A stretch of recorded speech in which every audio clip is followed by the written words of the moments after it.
Hola, ¿qué tal? Muy buenas noches. Yo soy Mariana Hernández Carrillo y a nombre de Genaro Lozano te doy la bienvenida a Punto y Contrapunto.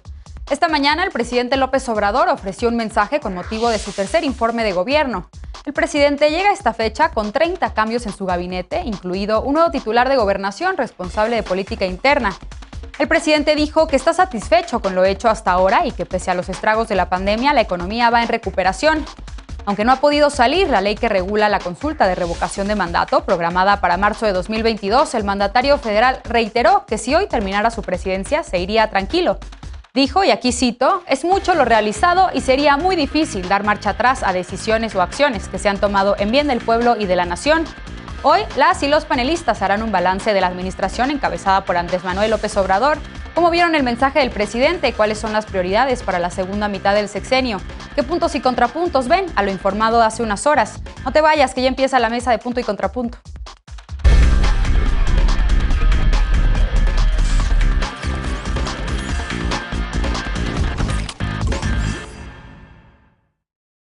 Este miércoles, el presidente López Obrador dio un discurso con motivo de la entrega al Congreso de su tercer informe de gobierno. Fue su 11º mensaje desde que inició su mandato en diciembre de 2018. Esto además de sus conferencias mañaneras, que según informó hoy suman 685. El presidente arrancó señalando que la transformación está en marcha, así lo dijo, y llamó al periodo que lo precedió como la gran farsa neoliberal, y que hay que seguir auspiciando el cambio de mentalidad del pueblo. La primera medida que destacó de su mandato fue la de parar en seco, así dijo, lo que llamó la tendencia privatizadora. Dijo que su gobierno ya no otorga concesiones a particulares en minas, agua, hospitales, puertos, vías férreas, playas, reclusorios y obras públicas, aunque las concesiones otorgadas previamente se mantienen, y que las privatizaciones más importantes que frenó fueron las del sector energético. Aseguró que no va a dejar a ningún pendiente y que al entregar la banda presidencial solo dirá misión cumplida, que si hoy terminara su presidencia se iría satisfecho, y enumeró 6 récords históricos de su gobierno: en recepción de remesas, inversión extranjera, incremento al salario mínimo, no devaluación del peso, no incremento de deuda y aumento del índice de la Bolsa Mexicana de Valores y de las reservas del Banco de México. Al hablar de programas de bienestar, dijo que las acciones tomadas hasta ahora son irreversibles y sentaron las bases de lo que ha llamado un periodo de transformación. Compartió la fórmula que permitió a su gobierno financiar programas sociales, combatir la corrupción y gobernar sin lujo ni frivolidad. Por supuesto, mencionó entre sus logros la construcción del Tren Maya, el aeropuerto Felipe Ángeles, la refinería de Dos Bocas y el Programa Nacional de Vacunación. Destacó también el aumento en el envío de remesas al señalar que en 2020 se enviaron 40.600 millones de dólares y este año se rebasarán los 48.000. Primer tema de la noche, y para debatir nos acompaña como cada lunes y miércoles Lisa Sánchez, directora general de México Unido contra la Delincuencia. Buenas noches, querida Lisa, ¿cómo estás? Muy bien, muy buenas noches, miércoles de Mariana. Mucho gusto de verles, ¿cómo están? Igualmente, bienvenida. También nos acompaña como cada lunes y miércoles Eder Guevara, antropólogo y fundador de Morena. Buenas noches, Eder. Hola Mariana, muy buenas noches a todas y todos. Alfredo Lecona, activista y analista. Buenas noches, Alfredo, bienvenido. Hola querida Mariana, gracias y buenas noches a todos y todos. Y también nos acompaña hoy María Clemente García, y es diputada federal por Morena y activista LGBT y amiga de este programa. Buenas noches, María Clemente, bienvenida. Muchísimas gracias, Mariana, qué gusto compartir con todos ustedes. Bien, pues me quedo contigo, María Clemente, que justo como diputada federal recibiste en el Congreso pues este tercer informe en la Cámara de Diputados, hoy que se instaló la legislatura número 65. ¿Qué balance hace sobre el informe que dio el presidente López Obrador? Vamos a hablar durante todo el programa, desde luego, sobre temas también de seguridad y de bienestar, pero como un primer punto, ¿qué balance haces, qué destacarías como logros, pero también como retos? Mira, Mariana, pues sí, yo creo que el presidente llega ahora con un índice de aprobación del 61%, que es justamente el doble de lo que tenía en este mismo periodo Enrique Peña Nieto. Yo creo que el presidente llega a la mitad de este sexenio fortalecido, ¿no? Pasando una de las crisis sanitarias más fuertes que se ha tenido en el mundo desde 1918 y que ha desencadenado una contracción de nuestra economía del 8.5%. El presidente llega a un tercer informe de gobierno, sí, con ajustes en su equipo, pero estos son para fortalecer, como hemos visto, su relación institucional con el Senado de la República, y también próximamente lo veremos hacer lo mismo para fortalecer estas relaciones con la Suprema Corte de Justicia. Destacamos aquí que esta Cámara de Diputados Morena ha impulsado una bancada histórica con líderes sociales de distintos movimientos, con legisladoras y de la población de la diversidad sexual, que vamos a buscar que a mitad de este sexenio sentar bases jurídicas para el reconocimiento pleno de nuestros derechos, ¿no? Hemos logrado sentar bases para la transformación, y ello implica que somos el país que logró una transición democrática por la vía pacífica, y que en concordancia con nuestras instituciones buscamos dar continuidad, ¿no?, a esta transformación que estamos llevando en México, y estamos por eso buscando que se refrende el apoyo a la Cuarta Transformación este próximo marzo del año que viene, para refrendar el apoyo a nuestro presidente Andrés Manuel López Obrador. Uno de los grandes desafíos, sin duda, para este gobierno es que nuestra región ha sido lograr permanecer, la permanencia de los cambios, ¿no?, por encima de las figuras políticas. Queda claro que la transformación tiene un líder, pero que no se reduce a una persona, sino que es una conjunción de miles de ciudadanas y ciudadanos, de millones que deseamos hacer real el cambio verdadero y hacer historia de la mano de las instituciones que están buscando el bienestar del pueblo. Contrario a lo que la oposición pregona, las bases de la Cuarta Transformación son institucionales, no son fácilmente reversibles, y que la voluntad del pueblo puede ver más allá de los intereses de un grupo minoritario que durante años ha asumido la marginación a la mayoría del pueblo de México. A ver, Alfredo, estoy segura que tienes algunos contrapuntos, pero efectivamente María Clemente habla sobre el índice de aprobación del presidente, y pues llega a este tercer informe a la mitad de su sexenio con un alto índice de aprobación todavía. ¿Cómo lo ves tú? ¿Cómo viste el tono del informe? Y bueno, desde luego, ¿qué destacarías a la mitad de su sexenio? Sin duda llega muy fuerte en cuanto a su popularidad, a lo que más le importa, él. Pero yo empezaría incluso desde la forma en la que se ha promocionado este tercer informe, ¿no? El famoso eslogan de hechos, no palabras, porque sinceramente un presidente que se sostiene con palabras, con saliva, un presidente que vemos todos los días estar ahí frente a la opinión pública, echándose monólogos de horas, pues por supuesto que ha caído en innumerable cantidad de ocasiones en contradicciones y en esa tensión permanente que hay siempre entre los hechos y las palabras, tratándose de Andrés Manuel López Obrador. Entonces, pues hoy con este informe intenta hacer como una declaración contundente de romper ese divorcio que tiene de los hechos con las palabras, y pues creo que se sigue mordiendo al final mismo la cola con la palabrería con palabrerías como la que hoy vimos, ¿no? Sí, yo lo he dicho aquí varias veces, el presidente está construyendo una mentirocracia, parece que pasamos de la cleptocracia del PRI a la mentirocracia del obradorato, y el peligro es que ya no hay límite, que el presidente puede decir lo que sea, aunque no tenga verificación con la realidad, y lamentablemente no pasa nada, ¿no? O sea, con palabrerías, con mentiras, con datos falsos, se han hecho cantidad de cosas en el legislativo, decisiones que él mismo ha tomado, desaparecer fideicomisos, militarizar la seguridad pública, todo siempre bajo sus propios datos, bajo su propia perspectiva, y pues desde luego esto, cuando lo llevamos al terreno de la relación con la prensa, del respeto a las organizaciones de derechos humanos, ha generado un efecto inhibidor. Entonces, esa distorsión de la realidad, esa palabrería nos lleva a episodios como el de hoy. Hoy el presidente de plano se aventó en una más de estas palabras no hechos, una afirmación de que le faltan solamente 2 compromisos de los 100 que hizo en el Zócalo capitalino el 1 de diciembre para terminar de cumplir esos 100 compromisos, ¿no?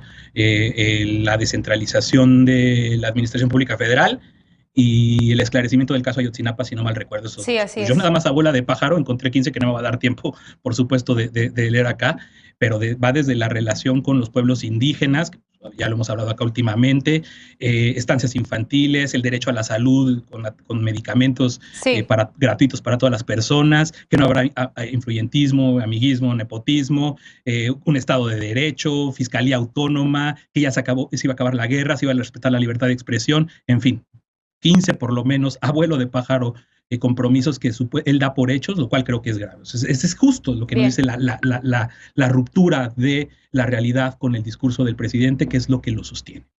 Eder, ¿tú cómo viste el informe? ¿Qué responderías a lo que pone sobre la mesa Lecona, sobre los logros, los compromisos a los que el presidente hizo al inicio de su mandato? ¿Cuáles ha logrado? ¿Qué balance haces tú a 3 años de gobierno y cómo te pareció el informe? Sí, primero felicitar a María por el inicio de su periodo legislativo, sé que le irá genial. Supongo que 6 de cada 10 personas en México tenemos atrofiada la perspectiva, como sugiere Alfredo, y que no vemos lo fatalista o lo fatal que es este gobierno, pero a mí me gustaría referirme a 3 datos que no son los del presidente López Obrador para contextualizar el informe que hoy dio y por qué habla de hechos y no palabras. Lo primero es el escenario catastrófico que en 2020, en mayo, junio, julio, nos vaticinaban la oposición y la academia, que no son lo mismo, por eso separo, nos vaticinaban para este momento. Según la Ibero, iba a haber más de 90 millones de pobres en México en este momento y no los hay. Y bueno, las catástrofes que nos pintaba Alfredo y demás, ¿no?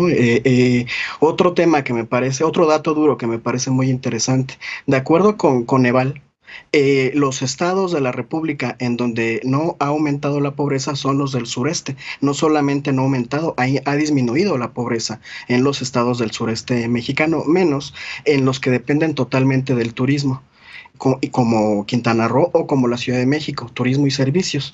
Pero de acuerdo con CEPAL, que cada 2 meses está haciendo una perspectiva del crecimiento económico en América Latina y el Caribe, el día de hoy elevaron la perspectiva de crecimiento de la economía en México a 6.2% por encima del 5.8% que se estima para toda la región.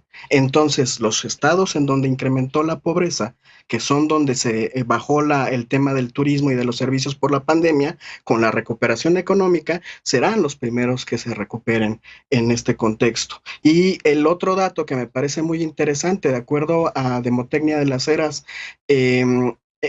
tras el informe de los 100 días de gobierno, el presidente López Obrador tenía el 8.0% de evaluación popular. Hoy, después de 3 años, después de la difícil pandemia y la crisis económica que conllevó, la evaluación popular es de 7.5% del gobierno de Andrés Manuel López Obrador. Así llegamos al tercer año de gobierno del compañero, a la mitad de su sexenio, y en un contexto en donde, según Alfredo, tenemos atrofiada nuestra perspectiva de la realidad. Alfredo, te daré tiempo para la réplica, Mariana, pero sí. Vamos a escuchar primero a Lisa. Lisa, lo decía yo al inicio, es el 11º mensaje que da el presidente en estos 3 años de gobierno. ¿Destacas algo nuevo? ¿Cómo lo viste tú? ¿Qué hacer como un primer balance?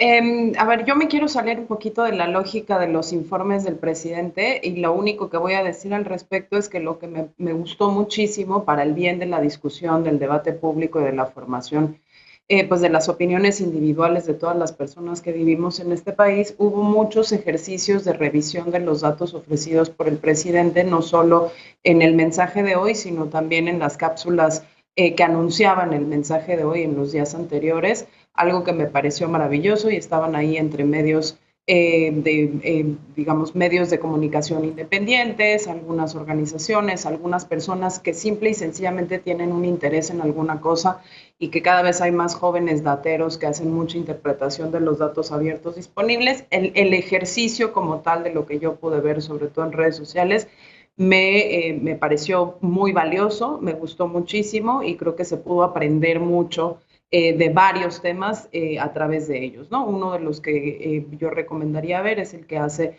Animal Político, pero no solo, digamos, hubo varios otros sobre temas muy puntuales como temas de migración, etcétera, de los que al menos yo aprendí bastante para contrastar las cifras oficiales con cifras que vienen de otras fuentes o incluso que traen algún tipo de sustento de trabajo de territorio. Lo otro en realidad que me gustaría decir, aprovechando que vamos a hablar todo el programa de esto, pues sí es más bien que estamos justo a la mitad de un gobierno y que como tal puede haber muchos aciertos, pero también permanecen muchos retos y creo que lo importante aquí, justo aprovechando que tenemos a María, que abre una nueva legislatura, que es una legislatura de una composición diferente, pues creo que esos retos van a pasar por el diálogo con el Congreso. Esos retos van a pasar por momentos muy ríspidos en donde temas importantes se van a estar discutiendo en la Suprema Corte de Justicia y que vamos a tener que ver la mesura y el comportamiento no solo del presidente Andrés Manuel López Obrador, sino también de muchos miembros de su gabinete, que justo estamos viendo reacomodos en carteras bastante importantes y estratégicas del gobierno, y que hacia adelante pues también va a tener que trabajar y quizás reajustar bastantes estrategias con algunos movimientos sociales, algunas organizaciones gremiales, ¿no? Que en días pasados pues han demostrado de alguna manera ciertas inconformidades, ¿no? Lo vimos en el episodio de la semana pasada, que seguramente van a tener que pasar por la Secretaría de Gobernación, por el presidente y por algunas otras operaciones políticas, ¿no? Entonces creo que lo importante va a ser que en este programa nos centremos en cuáles son esos retos. Tenemos dos temas importantes hacia adelante, que es seguridad y bienestar, y que todas y todos nos pongamos a trabajar estos 3 años, pues para que los resultados al 2024 sean los mejores posibles. Así es, estoy de acuerdo contigo, Lisa. Alfredo, también quería hacer una ronda de intervención de cada uno para hablar sobre los retos que Lisa habla sobre la mesa, aprovechando que tenemos el programa dedicado pues al informe, hacer un balance sobre la gestión del presidente López Obrador. En el segundo y tercer bloque vamos a hablar específicamente sobre pobreza, los programas sociales y temas de seguridad. Pero bueno, Alfredo, si quieres, ibas a hacer una réplica a Eder, pero también preguntarte sobre los retos y las prioridades que tú pondrías sobre la mesa para este gobierno. Sí, primero decir que yo jamás dije que 6 de cada 10 mexicanos estuvieran atrofiados de no sé qué. Creo que quien tiene atrofiada la capacidad de distinguir entre popularidad y evaluación es Eder, porque vaya, en Reforma también lo traemos, el 60% de aprobación es contundente, y no solo eso, hablando de algo que está ya hemos hablado acá muchas veces, que es la revocación de mandato. Incluso hacen 2 preguntas distintas en la encuesta, se hicieron 2 preguntas. El 62% respaldaría a López Obrador si hoy fueran la consulta para la revocación de mandatos, y se les pregunta si están de acuerdo con que el presidente permanezca en el cargo o renuncie. 62% es altísimo. Sí. Si la pregunta cambia, y es que si quieres que el presidente López Obrador concluya su sexenio, incluso aumenta el sí a un 70%. Entonces no tiene nada que ver eso. Creo que nos habla también de una sociedad bastante politizada, que entiende muy bien, que sabe hacer esas diferencias que Eder no sabe hacer, porque una cosa es la popularidad del presidente, 60%, y otra es que cada rubro del gobierno del presidente López Obrador, creo que esto lo decíamos desde que íbamos al estudio y se hacían las encuestas. Sí. En cada rubro está reprobado. Si no quieren ver eso, déjame interrumpirte ahí porque se nos terminó el tiempo de este bloque, desafortunadamente, pero regreso contigo, Eder, precisamente para hablar sobre las prioridades y retos. Vamos a una pausa. El presidente dice que sería muy difícil revertir los cambios impulsados por su administración para que el acceso a programas sociales sea un derecho constitucional. ¿Qué piensa la mesa de esta noche? ¿Hay un antes y un después del mandato de Andrés Manuel López Obrador? Volvemos con esto a punto y contrapunto. No te vayas.